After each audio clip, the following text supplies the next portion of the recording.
चलो बच्चे स्टार्ट करते हैं। हमारा टॉपिक है कैपेसिटर।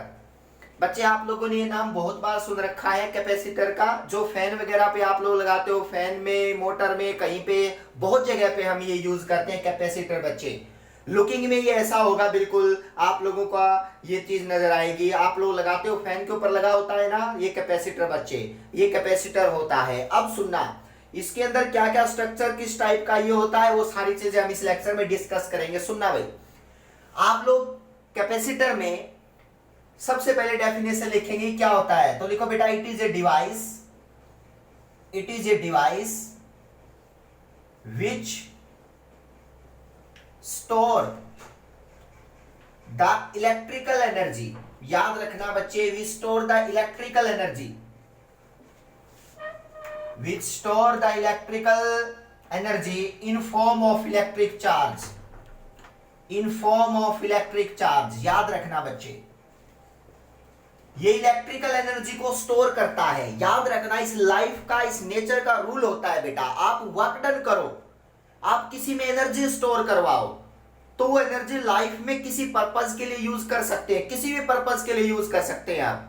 अब जैसे मैंने कहा कि किसी, यानी कि डिवाइस है जिसमें एनर्जी स्टोर है, और ये एनर्जी में किसी दूसरी पर्पस के लिए यूज कर सकता हूं by using energy converter. Obvious सी बात है, एनर्जी कन्वर्टर होते हैं आजकल जो एक एनर्जी को दूसरी एनर्जी में कन्वर्ट कर सकते हैं। तो मेन चीज है एनर्जी को आप स्टोर कैसे करवाओगे किसी चीज में, या किसी बॉडी के अंदर एनर्जी स्टोर कैसे होगी। तो सुनना, उसी को हम बोलते हैं कि ऐसा डिवाइस जो इलेक्ट्रिकल एनर्जी को स्टोर करता है in form of electric charge, इसको हम बोलते हैं कैपेसिटर। बच्चे समझ में आई बात, याद रखना बेटा।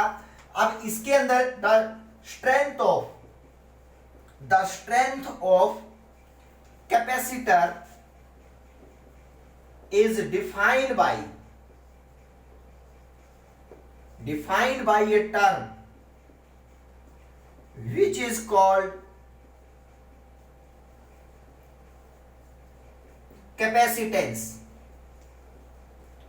याद रखना बच्चे, इसके स्ट्रेंथ को डिफाइन करने के लिए एक टर्म यूज करते हैं जिसको हम बोलते हैं कैपेसिटेंस। यानी कि कैपेसिटर की कैपेसिटेंस कितनी है, ये बड़ा इंपॉर्टेंट रोल है। तभी उसकी कैपेसिटर की कैपेसिटेंस जितनी ज्यादा होगी वो स्ट्रेंथ ज्यादा होगा उसका। उसने चार्ज को ज्यादा स्टोर किया होगा बेटा, उसने इलेक्ट्रिकल एनर्जी को ज्यादा स्टोर किया होगा, तो इसका मतलब कैपेसिटर के साथ कैपेसिटेंस का रिलेशन आता है बेटा। अब देखो यहाँ पे कैपेसिटेंस है क्या, कैपेसिटेंस को इट इज डिनोटेड बाय सी बेटा। कैपेसिटेंस को सी से डिनोट करते हैं बेटा। The unit of capacitance is, unit of capacitance is farad, but farad is a large unit, so we always use क्या यूज करते हैं, माइक्रोफेराड। याद रखना बच्चे, और 1 माइक्रोफेराड इज इक्वल टू 10 की पावर -6 फेराड। बच्चे याद रखना, हम फेराड में बहुत कम लेते हैं बेटा, हम माइक्रोफेराड यूज करते हैं, क्योंकि फेराड एक लार्ज यूनिट होती है, इसलिए हम स्मॉल यूनिट के लिए जहां भी यूज आएगा माइक्रोफेराड। इसके ऊपर भी माइक्रोफेराड ही लिखा मिलेगा आपको, क्लियर है बेटा, इसके ऊपर भी माइक्रोफेराड ही लिखा है। देखो ये है 2.25 माइक्रोफेराड बेटा। अब सुनना, यहां पे एक चीज, अब जनरली बात है कि यहां पे इसका फॉर्मूला कैसे डिनोट करेंगे कैपेसिटेंस का, तो कैपेसिटेंस का फॉर्मूला हम कैसे बनाएंगे, सुनना भाई। It is a scalar quantity. याद रखना, capacitance is a scalar quantity. तो कैपेसिटर की इसका रोल कैपेसिटेंस पे आके रुक जाता है, क्योंकि वो चीज क्या है, उसकी टर्म को वही डिफाइन करती है, उसकी स्ट्रेंथ को वही टर्म डिफाइन करती है। तो सुनना बच्चे, मैंने कहा कैपेसिटेंस है यहाँ पे C किसी कैपेसिटर का, तो कैपेसिटेंस को डिनोट करते हैं Q बाई C। अभी बताता हूं बेटा, ये बहुत इंपॉर्टेंट डेफिनेशंस हैं। Charge per unit voltage, charge developed per unit voltage. बात सुनना बेटा, यानी कि charge developed per unit voltage, इसकी डेफिनेशन कैसे बनेगी बेटा। मान लिया आपके पास एक प्लेट है, कंडक्टिंग प्लेट है, समझना बेटा। आप कैपेसिटर को फॉर्म करना चाह रहे हो तो आपके पास सबसे पहले कंडक्टिंग प्लेट होनी चाहिए बेटा। For formation of capacitor, ये लिखते चलना, we use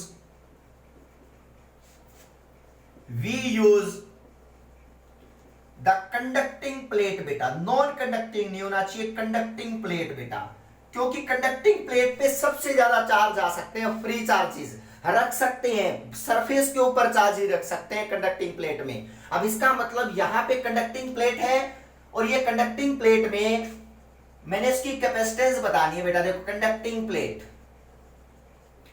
अब होगा क्या, मैं इस प्लेट को चार्ज दूंगा, अगर ये चार्ज को स्टोर करेगी तो ये कैपेसिटर बन जाएगी, अगर ये चार्ज को स्टोर करेगी तो कैपेसिटर बन जाएगी। इसका मतलब इसको मैंने चार्ज देना स्टार्ट किया बच्चे, ध्यान से सुनना, एक सिंगल प्लेट मार्केट से लेके आया, उसको चार्ज देना स्टार्ट किया, दिया बेटा चार्ज। प्रॉब्लम क्या है, एक लिमिट तक चार्ज दे पाएंगे, एक लिमिट तक चार्ज दे पाएंगे, एक लिमिट के बाद ये चार्ज जो होगा वो लीक होना स्टार्ट हो जाएगा, बाहर आ जाएगा बेटा, लीक होना स्टार्ट हो जाएगा एक लिमिट के बाद।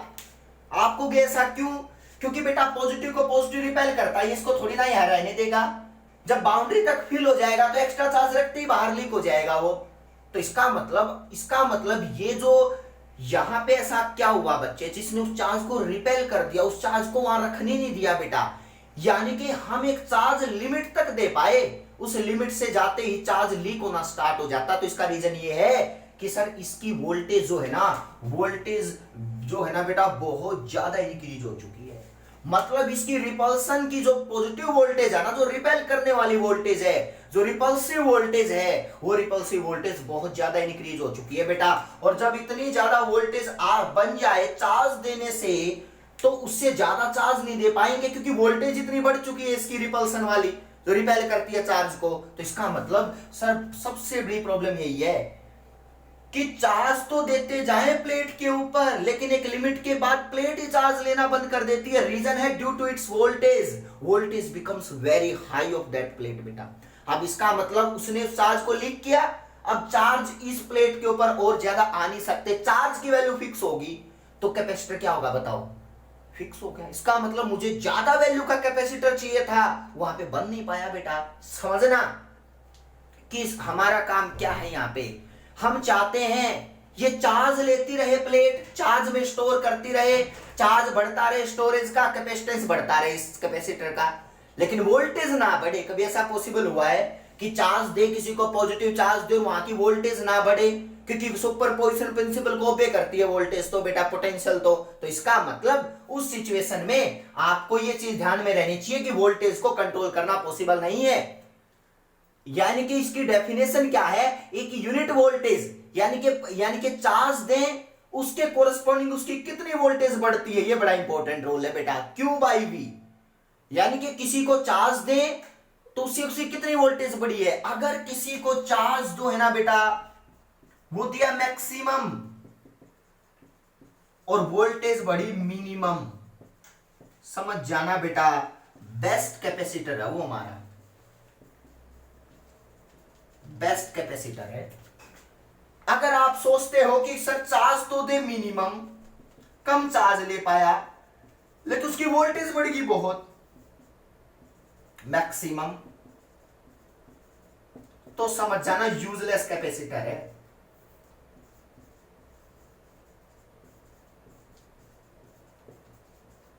अब बात करते हैं नेक्स्ट, ठीक है।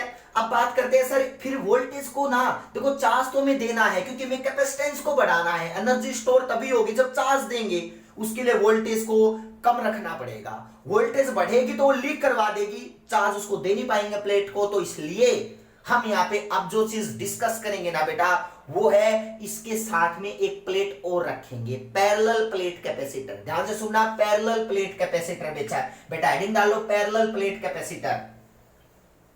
इसलिए हम अकेला प्लेट यूज नहीं कर सकते, पैरेलल प्लेट कैपेसिटर यूज कर सकते हैं। तो देखना बेटा, यहां पे मेरे पास ऑप्शन तो और भी बहुत थे, वो मैं भी बताऊंगा। ऑप्शन तो और भी थे कि प्लेट का एरिया बढ़ा दूं सर तो कैपेसिटेंस बढ़ेगा, यस कैपेसिटेंस बढ़ेगा, क्योंकि एरिया बढ़ा दोगे तो प्लेट पे चार्ज और भी रख सकते हो आप, तो इसका मतलब कहीं ना कहीं वो भी रोल आएगा। लेकिन अब हेडिंग डालो पैरेलल, पहला मेथड कौन सा है, वोल्टेज कम करने का बेटा, पैरेलल प्लेट कैपेसिटर।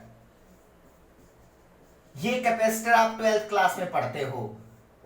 उसने कहा कि बच्चे देखो क्लियर सी बात है, एक प्लेट है जिसको हम चार्ज देने लग रहे हैं, बहुत ज्यादा चार्जेस देने लग रहे हैं इस प्लेट पे। या इस प्लेट को मैं ऐसे भी डिनोट कर सकता हूं,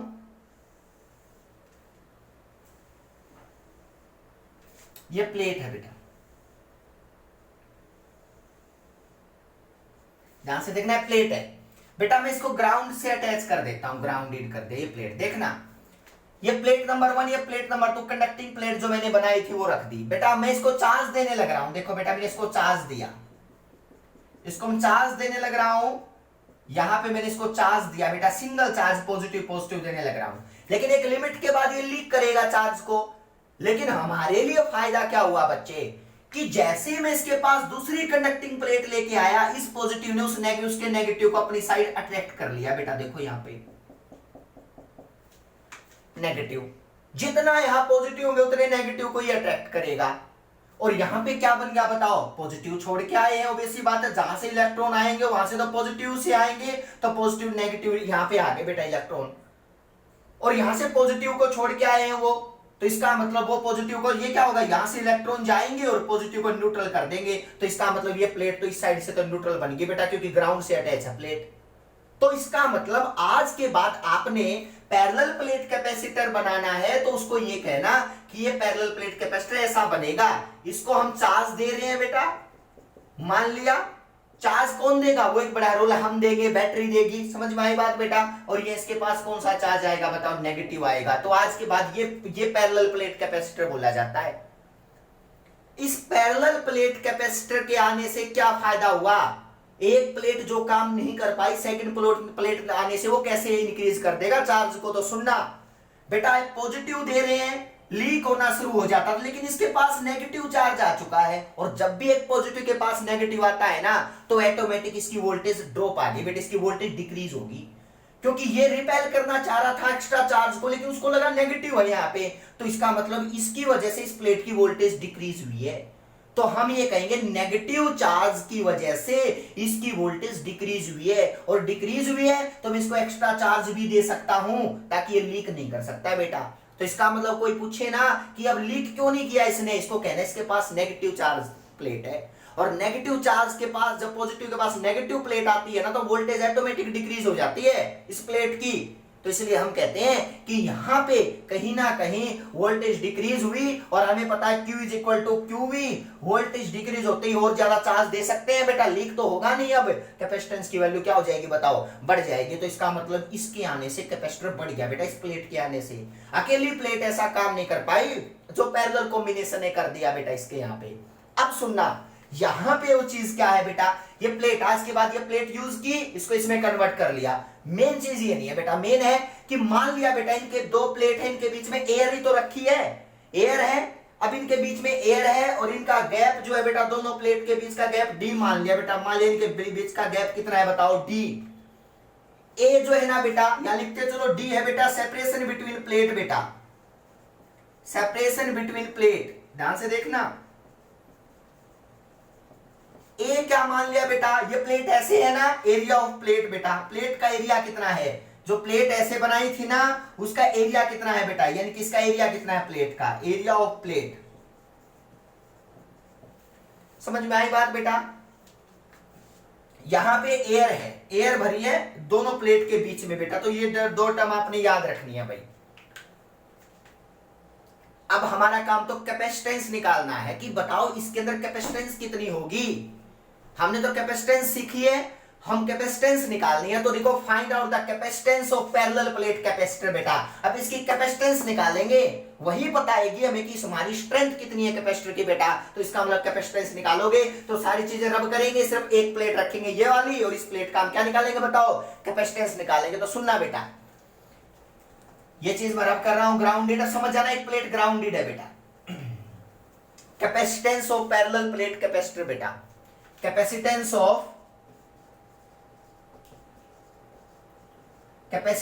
पैरेलल प्लेट कैपेसिटर। सुनना भाई, ये आपको दिख रहा है, यहां पे क्या बनेगा, मान लिया इनके बीच का गैप D बेटा, और इनके ऊपर जो चार्ज दिया उसकी सरफेस चार्ज डेंसिटी सिग्मा दे रखी है, मान लिया बेटा सिग्मा है, सिग्मा यहां पे मान लो सरफेस चार्ज डेंसिटी दे रखी है, एक प्लेट को जो चार्ज दिए बेटा, सरफेस चार्ज डेंसिटी D है बेटा, जो लिखा था सेपरेशन बिटवीन प्लेट्स बेटा, दो प्लेट के बीच में, सेपरेशन बिटवीन टू प्लेट्स। समझ में आई बात बेटा? अब बात करते हैं, देखो बेटा अगर ये पॉजिटिव प्लेट है ये नेगेटिव है तो इनके बीच में इलेक्ट्रिक फील्ड होगा, यस होगा। ये वैल्यू इलेक्ट्रिक फील्ड की ई मान ली बेटा, तो इसका लिख दो ई जो है बेटा वो इलेक्ट्रिक फील्ड बिटवीन प्लेट्स बेटा,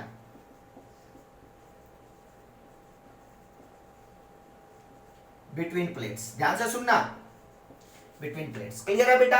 अब यहाँ पे ये पॉजिटिव ये नेगेटिव, इनके बीच में एक पोटेंशियल डिफरेंस भी होगा बेटा, पॉजिटिव नेगेटिव के बीच में, वो वी मान लिया दोनों प्लेट के बीच में, तो लिख लो potential difference between two plates बेटा, potential difference between two plates. एक पॉजिटिव है तो एक नेगेटिव है, तो के बीच में वोल्टेज का गैप आएगा, पोटेंशियल डिफरेंस आएगा बेटा, तो ये potential difference between two plates, ये चीजें हमें पता है। अब मेन है सी निकालना, how we can find C, capacitance, बस बेटा how we can find C, main चीज कैपेसिटेंस की है बेटा, फाइंड सी, सब चीजें पता है। तो सुनना बेटा, आप स्टार्टिंग कहां से करोगे? सबसे पहले बेटा V E और D में एक रिलेशन होता है बेटा, E is equal to V by D या dV बाई डी आर, ये रिलेशन आपने सुना होगा, E is equal to minus dV by D R, equipotential surface का केस होता है ये वाला, E is equal to minus dV by D R. D R होता है दो इक्विपोटेंशियल सरफेस के बीच में गैप, dV होता है उनके बीच में पोटेंशियल डिफरेंस, तो E की वैल्यू होती है dV बाई डी आर। तो देखो बेटा ये दो इक्विपोटेंशियल सरफेस की तरह है, E की वैल्यू कितनी आ गई बताओ, V बाई डी, गैप है D बेटा, potential difference V, electric field E plate के बीच में, तो ये होगी V बाई डी। सुनना, अब E की वैल्यू कितनी होगी बताओ, E की वैल्यू जो निकालते हैं वो वैल्यू कितनी आएगी बताओ, E की जो E की वैल्यू यहाँ पे आएगी बेटा वो आएगी E इज इक्वल टू, दो प्लेट है ना, इनके अंदर दो प्लेट की वजह से E की वैल्यू कितनी होती है आप लोगों ने को मैंने बता रखा है, E is equal to sigma by epsilon not. एक प्लेट की वजह से, तो देखो बेटा ये कैपेसिटर है, दो प्लेट लो बना के देखो बेटा, ये पॉजिटिव ये नेगेटिव, बेटा यहाँ टेस्ट चार्ज रखो, ये इसको इधर रिपेल करेगा E1, ये भी इसको इधर अट्रैक्ट करेगा E2, तो टोटल E कितना होगा बताओ, E1 प्लस E2, और एक प्लेट की वजह से sigma by 2 epsilon not plus sigma by 2 epsilon not, ध्यान से देखना, तो वैल्यू कितनी आ गई बताओ, दो प्लेट की वजह से sigma by epsilon not between the plate sigma by epsilon not. तो इसका मतलब E की वैल्यू पुट कर सकते हैं दोनों प्लेट के बीच में E, तो कितना आया बताओ E की वैल्यू। अब मैं यहाँ पे मैं पुट करता हूं बेटा E की वैल्यू, जल्दी देखते हैं, देखो बेटा E की वैल्यू मैं यहाँ पुट करता हूं, नोट करते चलना बेटा, E की वैल्यू मैं पुट करता हूं सिग्मा बाई एप्सिलॉन नॉट, और जो रिजल्ट आएगा वो क्या आएगा देखो, E is equal to sigma by epsilon not is equal to V by D बेटा, ध्यान से देखना, तो V कितना आ गया बताओ, sigma D by epsilon not, ये आ गई बेटा potential difference between to plate. हमें पहुंचना C तक है, कैपेसिटेंस कितना है, तो देखो बेटा हमें फॉर्मूला पता है ना, C is equal to Q by V, थोड़ी देर पहले बताया था, Q इज क्या बताओ, C is equal to Q by V, तो यहां से C की वैल्यू क्या आएगी बताओ जल्दी, जो C की वैल्यू आएगी बेटा that is equal to Q by V की वैल्यू इसमें पुट कर दो sigma D by epsilon not, result कितना आया बताओ, Q सिग्मा इनटू में D, और बेटा सिग्मा को पुट कर ही लेते हैं, सिग्मा होता है चार्ज पर यूनिट एरिया बेटा, ये होती है सरफेस चार्ज डेंसिटी, सिग्मा की वैल्यू सरफेस चार्ज डेंसिटी को यहां पुट करेंगे तो रिजल्ट क्या आया बताओ, C का आया बेटा Q epsilon not upon Q by ऊपर A चला जाएगा, नीचे D है बेटा, Q से Q कैंसिल, C की वैल्यू जो आई बेटा वो आई सिग्मा A बाई D, याद रखना बहुत इंपॉर्टेंट है, कैपेसिटेंस का formula sigma A by D। बस आपने कुछ नहीं करना, सिग्मा होती है परमिटिविटी बेटा, क्या होती है permittivity in vacuum, permittivity in vacuum जब एयर या वैक्यूम बीच में होती है बेटा, इन वैक्यूम ये परमिटिविटी तब आती है, तो वैक्यूम का केस है, मीडियम बदलते ही चेंज हो जाएगी। तो आज के बाद C का जो फॉर्मूला आपने सबने याद रखना वो लिखना है एप्सिलॉन A बाई डी, इसको कॉर्नर में ना ब्रैकेट में क्लोज कर लो बेटा, मोस्ट इंपॉर्टेंट फॉर्मूला है कैपेसिटेंस का। कैपेसिटेंस अगर निकालनी है दो प्लेट की तो कैपेसिटेंस का फॉर्मूला है epsilon A by D, A होता है एरिया ऑफ प्लेट, एक प्लेट का एरिया, D होता है दोनों प्लेट के बीच का गैप, इनसे आप लोग उसकी स्ट्रेंथ बता सकते हो। स्ट्रेंथ ऑफ कैपेसिटेंस डायमेंशंस पे डिपेंड करता है, किस पे करता है, डायमेंशंस पे, एरिया और डी तो डायमेंशंस है प्लेट के, तो इसलिए लिख लेना कि कैपेसिटेंस डिपेंड ऑन डायमेंशंस बेटा, डायमेंशंस पे डिपेंड कर रहा है यहाँ पे कैपेसिटेंस। क्लियर है, ये बात आपने याद रखनी है, तब की पढ़ा रहा हूं जब बीच में एयर या वैक्यूम फील है बेटा, मीडियम अब तक फील नहीं किया है मैंने बेटा। क्लियर है, थैंक यू।